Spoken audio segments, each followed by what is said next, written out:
warahmatullahi wabarakatuh.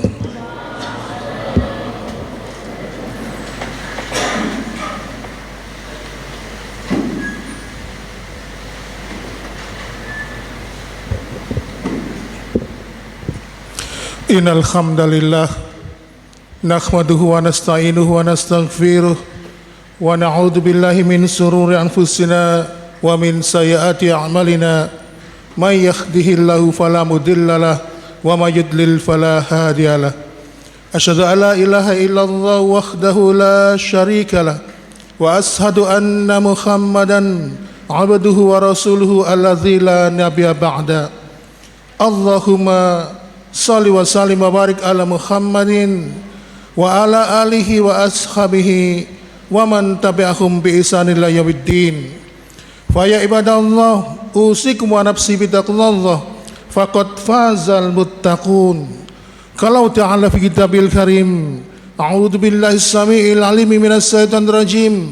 Ya ayyuhalladzina amanu taqullaha haqqa tuqatih wa la tamutunna illa wa antum muslimun. Ma'asyiral muslimin wa zumratal mu'minin rahimakumullah. Alhamdulillah, kita senantiasa bersyukur kepada Allah atas berbagai macam limpahan rahmatnya kepada kita sekalian, sehingga pada kesempatan di siang hari ini Allah memberikan pertolongan kepada kita untuk melangkahkan kaki kita, untuk meneguhkan hati kita hadir di majelis yang mulia untuk melaksanakan salah satu perintah diwajibkan oleh Allah kepada kita. Mudah-mudahan kelak di akhirat nanti kita akan bersua kembali dengan kewajiban yang kita tunaikan pada kesempatan di siang hari ini, yaitu dalam kehidupan ukhrawi. Ma'asyiral muslimin, Allah Subhanahu wa taala banyak memberikan kenikmatan kepada kita. Makanya kita harus mengikuti teladan terdahulu bagaimana mereka mensyukuri nikmat-nikmat Allah. Salah satunya adalah dengan senantiasa meningkatkan iman dan takwa.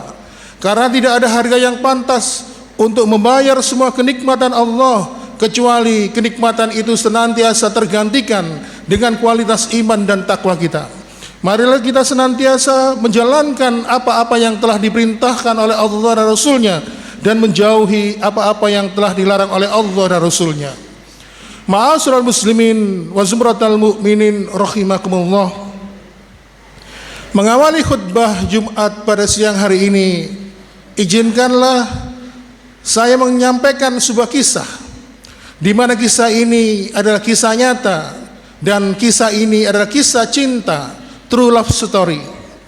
Dan kisah ini bukanlah kisah cinta seperti roman picisan yang seperti ditayangkan secara serial di sinetron-sinetron atau dibuat sebagai layar lebar, tetapi ini adalah kisah cinta sejati. Kisah ini diperankan oleh laki-laki soleh dan wanita yang soleha dalam sebuah kitab yang dikarang oleh Imam Abu Kamil, salah satu seorang ulama. Beliau mengarang sebuah kitab. Dalam kitab itu diceritakan tentang kisah percintaan, di mana kisah ini didapatkan dari Ishaq bin Ibrahim dan Amr bin Nakhai. Ma'asyiral muslimin, pada suatu ketika ada seorang wanita yang soleha. Ketika dia berjalan, qadarullah tidak sengaja bertemu dengan seorang laki-laki yang ternyata laki-laki itu adalah laki-laki soleh. Dalam pertemuan itu, wanita itu hatinya terhenyak. Kemudian dia secara merasa agak kaget ketika dalam hitungan detik berjumpa dengan laki-laki itu. Dan pertemuan yang singkat itu rupanya membekas di dalam hatinya. Dan tidak kecuali ini juga terjadi kepada laki-laki tersebut. Ketika melihat kecantikan wanita, hatinya terpana. Kemudian ma'asyiral muslimin, dia akhirnya pun keduanya, laki-laki dan wanita ini, tidak lama kemudian mendapatkan informasi tentang latar belakang mereka masing-masing. Betapa bahagianya ketika mendapati wanita soleha mendapati bahwa laki-laki itu adalah laki-laki yang soleh, ahli ibadah, mempunyai pendalaman ilmu yang luar biasa. Sebaliknya laki-laki soleh itu bahagia ketika mengetahui bahwa wanita itu adalah wanita yang salehah, mempunyai hafalan Al-Quran yang mendalam, pemahaman ilmu, dan juga dikenal sebagai ahli ibadah. Sehingga kriteria inilah yang semakin menumbuhkan rasa cinta di antara mereka. Ma'asyiral muslimin, rupanya pertemuan yang singkat itu menimbulkan bekas yang begitu mendalam di kedua belah pihak. Dan akhirnya sang pihak wanita ini, karena dia tidak bisa menahan perasaan di dalam hatinya, di mana jiwanya sudah membuncah, dia tidak mampu menahan, karena sang laki-laki saleh ini sepertinya tidak memberikan respon. Maka wanita ini menyampaikan sebuah surat, di mana surat itu ditujukan kepada laki-laki saleh tadi. Isi suratnya itu adalah ingin mengajak bertemu di suatu tempat yang telah ditentukan, di mana di dalam surat itu wanita itu mengakui bahwa dirinya mempunyai perasaan yang luar biasa kepada laki-laki itu. Akhirnya sang wanita pun mengutus budaknya, dan akhirnya surat itu diserahkan si budak kepada laki-laki. Ma'asyiral muslimin, coba tebak apa yang terjadi ketika laki-laki ini mendapatkan surat, membaca isi surat itu. Mungkin kalau kita melihat di dalam cerita sinetron, pasti sering kita dapatkan gambaran ketika ada seorang laki-laki mendapatkan surat dari pujaan hatinya, dia pasti riang gembira, bahkan ekspresinya menampakkan sampai berjingkrak-jingkrak, melompat kegirangan. Tetapi laki-laki saleh ini ketika membaca surat itu, dia gemetar, dia ketakutan kepada Allah Subhanahu wa taala ketika membaca isi surat dari wanita salehah tadi yang mengajak dia untuk bertemu di suatu tempat. Lalu kemudian dia segera menulis surat balasan kepada wanita tadi. Di dalam surat itu mengatakan, sesungguhnya aku takut kepada Allah Subhanahu wa taala, dan aku takut jika perasaanku kepada dirimu telah membuat murkanya Allah Subhanahu wa taala. Ma'asyiral muslimin wa zumratal mu'minin rahimakumullah, ketika wanita yang salehah tadi membaca surat balasan, maka ganti dirinya yang bergetar, ketakutan, dan dia merasa bersalah. Kenapa dia tidak bisa menahan diri untuk menulis surat itu? Dia menyesal sedalam-dalamnya, sehingga akhirnya begitu dalam penyesalannya, sehingga akhirnya dia memutuskan hijrah dari tempat tinggal sebelumnya ke tempat tinggal yang baru. Ma'asyiral muslimin wa zumratal mu'minin rahimakumullah. Lalu yang terjadi kepada laki-laki saleh tadi, ketika dia mendapatkan surat itu, akhirnya dia memutuskan untuk mendatangi keluarga wanita tersebut untuk melamarnya. Dan ternyata si keluarga itu menolak lamaran laki-laki tersebut. Dan tidak lama kemudian, ma'asyiral muslimin, si wanita itu merasa bersalah, merasa berdosa kepada Allah Subhanahu wa taala atas kekhilafannya menulis surat itu, sehingga akhirnya dia ketakutan dan akhirnya dia jatuh sakit, sehingga akhirnya dia meninggal dunia. Dan lama berganti waktu, akhirnya sang laki-laki saleh tadi mendengar kabar bahwa wanita yang dipuja, yang disuka, yang dicinta telah meninggal dunia, sehingga akhirnya dia datang ke kuburan wanita tersebut. Karena dia mengetahui wanita itu adalah wanita yang salehah, dia berdoa kepada Allah agar dilapangkan kuburnya, diampuni segala dosa-dosanya, dan berdoa juga agar semua amal ibadahnya diterima oleh Allah Subhanahu wa taala. Ma'asyiral muslimin, tidak lama kemudian, selang beberapa hari, laki-laki yang soleh tadi tidur, dan kemudian dikehendaki oleh Allah, dia bertemu dengan wanita itu di dalam mimpinya. Lalu kemudian dalam mimpi itu terjadi dialog. Laki-laki tadi bertanya kepada wanita itu, apa yang kau dapatkan setelah engkau meninggal dunia? Apa yang kau dapatkan dari Allah Subhanahu wa taala? Lalu wanita itu mengatakan, sesungguhnya aku mendapatkan kenikmatan, aku mendapatkan kemuliaan dari Allah, di mana semua ini sangat jauh jika dibandingkan dengan apa yang aku dapatkan dalam kehidupan dunia. Dan ketahuilah ketakutanku dulu kepada Allah ketika aku dulu masih hidup di dunia, sehingga Allah pun memberikan kelapangan dalam kuburku ini. Lalu kemudian ma'asyiral muslimin, laki-laki ini merasa sangat mencintai wanita tersebut, sehingga akhirnya dalam mimpi itu dia ingin menggapai tangan dari si wanita itu. Wanita itu mengatakan, jangan kau sentuh aku, sesungguhnya kita belum halal. Lalu laki-laki itu bertanya, lalu bagaimanakah caranya sehingga aku bisa segera bersanding denganmu? Lalu wanita itu mengatakan, perbanyaklah ibadah, dekatkanlah dirimu kepada Allah Subhanahu wa taala, banyak minta pertaubatan kepada Allah Subhanahu wa taala. Lalu kemudian ma'asyiral muslimin, setelah itu laki-laki itu terbangun dari mimpinya.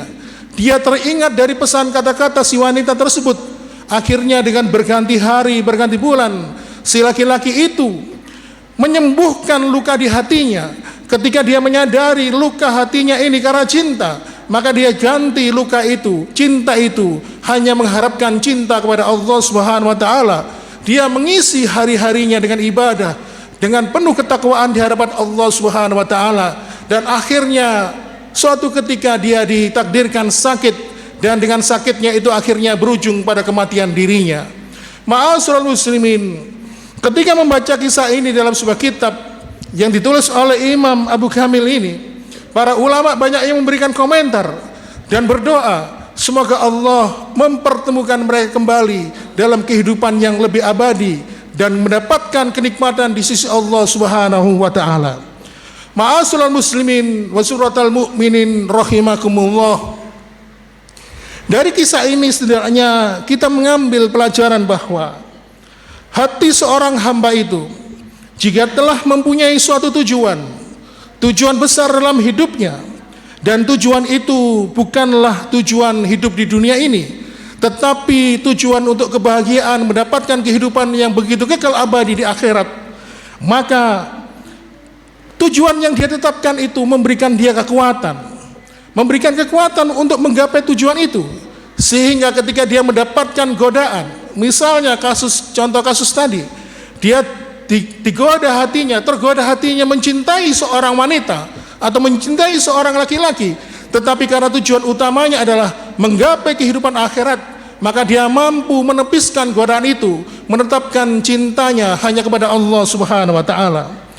Ma'asyiral muslimin, laki-laki soleh dan wanita solehah ini telah menetapkan hatinya hanya untuk mendapatkan kebahagiaan akhirat, hanya untuk mendapatkan ridha dari Allah Subhanahu wa taala.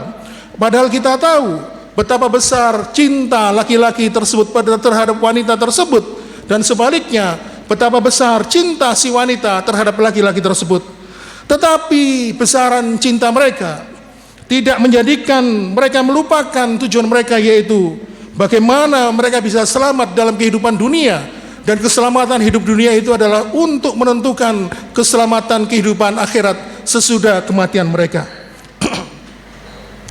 Ingatan mereka untuk meraih surga, ingatan mereka untuk tujuan kehidupan akhirat mereka memberikan kekuatan kepada mereka, sampai perasaan cinta mereka, sampai perasaan kasih sayang mereka yang menggebu-gebu mampu dipadamkan, mampu mereka tepis, dan mereka ganti dengan kecintaan kepada Allah Subhanahu wa taala.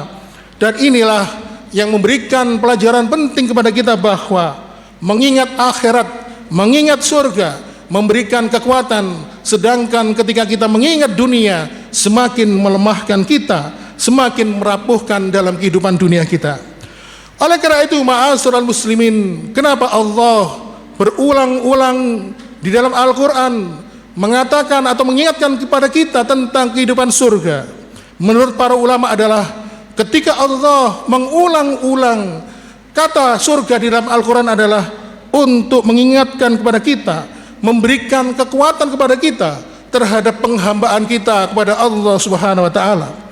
Kita tidak akan konsisten dengan apa yang kita capai kalau kita tidak mengingat betapa kuatnya surga menanti kita. Dan Allah pun memerintahkan kita agar mengorientasikan hidup kita selama dalam kehidupan dunia ini untuk menggapai surga. Sebagaimana ketika Allah berfirman di surat Al-Hadid di ayat yang ke-21, sabbiku ila magfiratim mir rabbikum wa jannatin arduha ka ardis samai wal ard. Ma'asyiral muslimin, berlomba-lombalah kata Allah, berlomba-lombalah kalian untuk mendapatkan ampunan dari Tuhanmu dan surga yang luasnya seluas langit dan bumi. Oleh karena itu, ma'asyiral muslimin, siapa yang menyuruh kita untuk menggapai surga adalah Allah Subhanahu wa taala. Lalu siapakah yang memberikan contoh kepada kita bagaimana cara meraih surga? Adalah baginda Nabi Muhammad sallallahu alaihi wasallam. Oleh karena itu, ada sebuah riwayat yang sahih diceritakan bahwa surga itu memohon kepada Allah, surga itu memohon kepada Allah, ya Allah, si fulan itu berdoa minta agar dimasukkan ke dalamku, maka masukkanlah dia ke dalam diriku ini, kata surga. Oleh karena itu, ma'asyiral muslimin, kisah yang lain yang mungkin belum pernah atau jarang disampaikan, istri Fir'aun yang bernama Asya binti Muzahim, di mana Asya binti Muzahim ini beriman kepada anak sambungnya yang diasuh sejak kecil, yaitu Nabi Musa. Dan Asya binti Muzahim ini berada di lingkungan orang-orang kafir, orang-orang yang berbuat jahat, dan suaminya adalah seseorang raja yang mengklaim dirinya adalah Tuhan, sampai Fir'aun mengatakan, ana rabbukumul a'la, aku adalah Tuhan. Dan Asya ini beriman di tengah lingkungan yang begitu mencekam. Dan kemudian, ma'asyiral muslimin, apa yang menjadikan Asya binti Muzahim ini mempunyai kekuatan adalah karena dia merindukan surga. Sehingga dalam sebuah riwayat Rasulullah menceritakan doa dari Asya binti Muzahim, Rabbibni li indaka baitan fil jannah, ya Allah, aku beriman kepadamu dan aku minta kepadamu, bangunkanlah sebuah rumah untukku di surga. Oleh karena itu, ma'asyiral muslimin, Rasulullah SAW pun menyampaikan kepada kita, apabila dalam kehidupan dunia ini kita tersilaukan oleh kehidupan dunia, dan dunia itu bisa saja menyilaukan kita akan kenikmatan dunia, sehingga Rasulullah memberikan sebuah ungkapan, idza ra'aita ma yujibuka, kalau kamu melihat sesuatu yang menyilaukan dari isi dunia ini, misalnya kita melihat kendaraan mewah, rumah mewah, atau segala kemewahan dunia, maka Rasulullah mengatakan, katakanlah di dalam hatiku, innal aisha aisyul akhirah, sesungguhnya kehidupan kami adalah kehidupan akhirat, kehidupan kami selanjutnya adalah kehidupan akhirat. Kenapa, ma'asyiral muslimin, Rasulullah menegaskan demikian? Karena Rasulullah SAW menanamkan kepada kita bahwa tempat kita kembali sesungguhnya adalah surga. Tempat kita adalah surga karena nenek moyang kita, Adam dan Hawa, adalah penduduk surga. Dan tentunya tempat kita kembali adalah kembali kepada Allah dalam kehidupan surga. Oleh karena itu, kita mendengar kisah Uwais Al-Qarni. Uwais Al-Qarni ini adalah seorang pemuda yang menjadikan baktinya kepada orang tuanya, khususnya kepada ibunya, dijadikan sebagai jalan sebab dia mendapatkan kenikmatan surga. Suatu ketika ibunya memanggil Uwais dan terjadilah dialog, wahai Uwais, aku ingin pergi naik haji. Dan Uwais tahu ibunya sudah tua, sudah renta, bahkan sakit hingga akhirnya mendapatkan kelumpuhan. Tetapi Uwais mengatakan, Bu, jenengan kan sakit, secara fisik sudah tua, tidak kuat pergi ke Baitullah. Apalagi waktu itu belum ada teknologi seperti alat transportasi. Tetapi Uwais mengatakan, Umi siap, kita insya Allah siap berangkat menaik haji, berangkat haji. Padahal Uwais waktu itu tinggal di Yaman, ya, dari Yaman ke Mekah jaraknya 1119 km. Kalau dari Mojokerto ke Jakarta sekitar 750 km. Kalau 1119 km mungkin dari Mojokerto ke Palembang. Ma'asyiral muslimin, lalu akhirnya Uwais pun membuka tabungannya. Dia membeli seekor anak sapi yang masih kecil. Lalu anak sapi itu diikatnya, lalu digendongnya. Dia naik bukit di dekat rumahnya. Dia melakukan setiap hari naik turun hingga anak sapi itu pun bertambah besar dan lebih besar sapi dari ukuran tubuh Uwais. Dan akhirnya ketika di mendekati akhir bulan Dzulqa'dah, dia mengatakan, Umi, kita siap melaksanakan ibadah haji. Lalu Uwais pun menggendong ibunya, berjalan kaki sendirian tanpa ada yang menemani, tidak ada rombongan, bolak-balik dengan menempuh jarak sekitar 2200 km. Apa yang menjadikan Uwais Al-Qarni menjadikan ini? Karena dia menyadari inilah adalah pintu surga untuk dirinya. Dia berbakti kepada Allah Subhanahu wa taala. Sebenarnya Uwais bisa saja mengambil dalil yang disebutkan oleh Allah di surat Ali Imran ayat 97. Walillahi 'alan nas hijjul baiti man istata'a ilaihi sabila. Sesungguhnya ada di antara kewajiban manusia terhadap Allah, yaitu melaksanakan ibadah haji ke Baitullah, yaitu bagi orang-orang yang mampu melaksanakan haji. Siapakah yang mampu itu? Mereka yang sehat, mereka yang mempunyai kekuatan finansial, mereka yang mampu hadir di sana. Uwais tidak mengatakan, Bu, jenengan sakit, tidak mungkin berangkat ke sana. Tapi Uwais mengatakan, siap, kita akan melaksanakan ibadah haji. Uwais mengambil peluang ini untuk menjadi penduduk surga.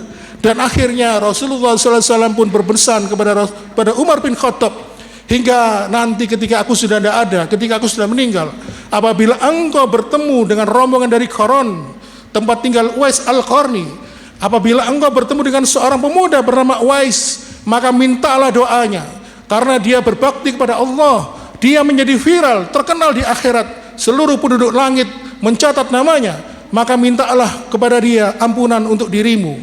Ciri-cirinya apa?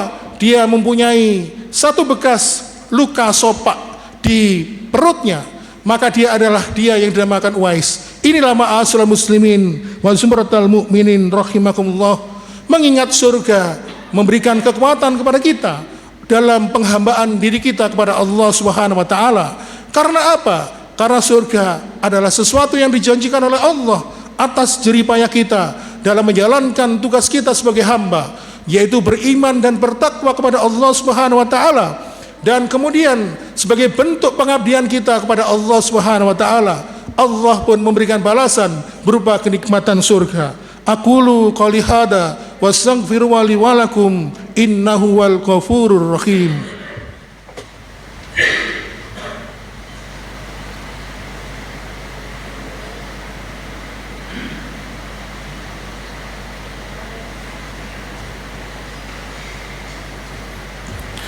Alhamdulillah hamdan katsiran thayyiban mubarakan fih kama yuhibbu rabbuna wa yarda. Asyhadu an la ilaha illallah wahdahu la syarikalah wa asyhadu anna Muhammadan abduhu wa rasuluhu alladzi la nabiyya ba'da. Allahumma shalli wa sallim wa barik ala Muhammadin wa ala alihi wa ashabihi wa man tabi'ahum bi ihsan ila yaumiddin. Fa ya ibadallah usikum wa nafsi bitaqwallah faqad fazal muttaqun. Qala ta'ala fi kitabil karim, a'udzu billahi minasy syaithanir rajim, ya ayyuhalladzina amanu taqullaha haqqa tuqatih wa la tamutunna illa wa antum muslimun. Ma'asyiral muslimin, dalam kesempatan khutbah yang kedua ini marilah kita memohon kepada Allah Subhanahu wa taala atas ampunan dari dosa-dosa kita yang sengaja maupun yang tidak sengaja kita lakukan.